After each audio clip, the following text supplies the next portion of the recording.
জানেন, ছোটবেলায় আমাদের বাড়িতে কোনোদিনও পনির রান্না হতো না। সত্যি বলতে পনির কিভাবে রান্না করতে হয় সেটাও ঠিক মতো কেউ জানতো না।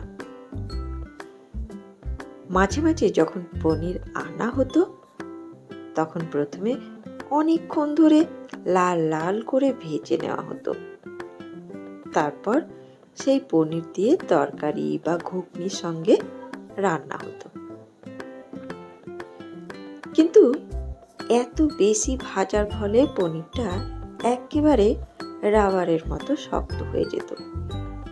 ছোটবেলায় তাই পনির খেতে আমার একদমই ভালো লাগতো না। কিন্তু তারপর ধীরে ধীরে যখন বড় হলাম, ইউটিউব, ইনস্টাগ্রাম, ফেসবুক আর এগুলো যখন ছিল না, তখনও টিভিতে যখন রান্নার চ্যানেলগুলো দেখতাম, কত রকমের রান্নার ভিডিও দেখা যেত। ওই সময় দেখেছিলাম পনির রান্না।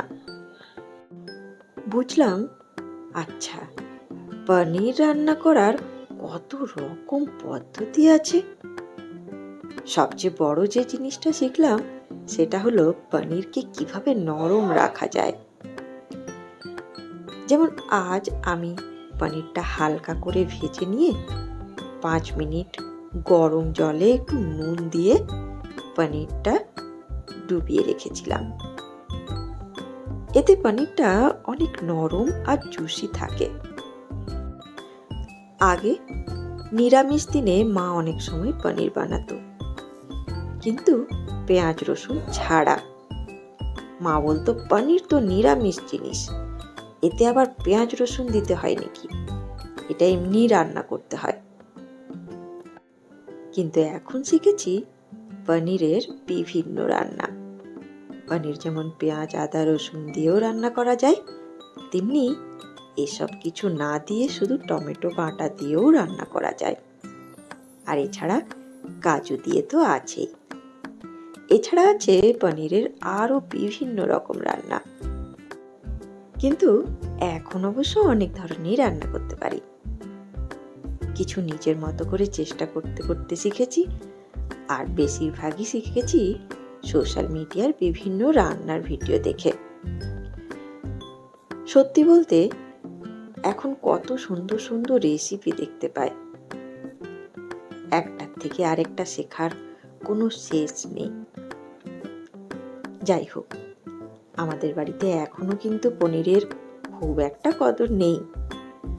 সবাই মাটন বা চিকেন বা মাছই বেশি পছন্দ করে।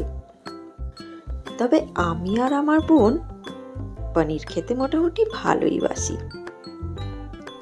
আমার বোন যখন বাড়িতে আসে বলতে তার এখনো বিয়ে হয়নি, সে ব্যাঙ্গালোরে কাজের সূত্রে থাকে। কাজ থেকে ছুটি নিয়ে যখন বাড়িতে আসে তখন আমি প্রায় পনির বানাই। এই রান্নাটাও ও বাড়িতে এসেছিল তখনই বানিয়েছিলাম। রুটি, পরোটা, এমনকি সাদা ভাতের সঙ্গেও এটা দারুণ লাগে। তবে আমরা সেদিন ত্রিকোণ পরোটার সঙ্গে খেয়েছিলাম। জানেন, আমার বোন বাড়িতে এলে একটা মজার ঘটনা হয়। আমি যদি বলি আজ পনির বানাবো, ও সঙ্গে সঙ্গে বলে, আচ্ছা, আজ আবার নতুন কি এক্সপেরিমেন্ট করবি? কারণ আমি কোনো রেসিপি একবারে একইভাবে 2 বার বানাতে পারি না। কখনো একটু মশলা কম বেশি করি, কখনো অন্যভাবে কষি, আবার কখনো নতুন কিছু যোগ করে দেখি। আমার কাছে রান্নাটা শুধু রেসিপি ফলো করা নয়, একটু নিজের মতো করে বানানো একটা আনন্দ আছে। তবে একটা কথা বলি, এক্সপেরিমেন্ট সবসময় সফল হয় না। কখনো খুব ভালো হয়, আবার কখনো সবাই বলে আগেরটাই বেশি ভালো হয়েছিল। আর তখন আমি বলি, ঠিক আছে, পরের বার আবার চেষ্টা করব। আমার মনে হয় রান্নার মজাটা এখানে, প্রতিবার একটু একটু করে নতুন কিছু শেখা। তবে আজকের এই রান্নাটা কেমন হয়েছে বলবো। আমি কিন্তু একেবারে 10-এর মধ্যে 10 দেব না।